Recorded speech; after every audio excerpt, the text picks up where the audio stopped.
Maayong hapon karoy Alan sa Amans Dapen sa Malaybalay, Mayor Warren Pabilyaran.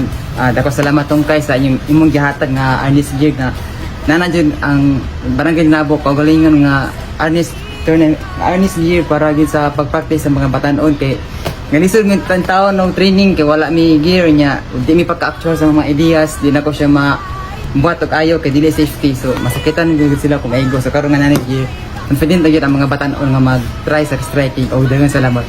In behalf of the Barangay Linabok Council, mapasalamaton kayo may dako sa ato ang amahan sa syudad sa Malaybalay at Mayor Warren Pabilyaran sa iyang gihatag nga Ernest Gear na iyang gihatag diri sa Barangay Linabok aron sa atong mga kabataan na dili na sila, doon na sila kalingawan sa ilahang panahon sa ilang vacant nga time. So, giawhag namo ang among sa mga kabataan nga kapangwiling napod tay willing pod na mo-train sa ilaha. So, kana lang no, behalf sa Barangay Linabok Council, magpasalamatan kayo nila po kang Mayor Warren Pabilyaran.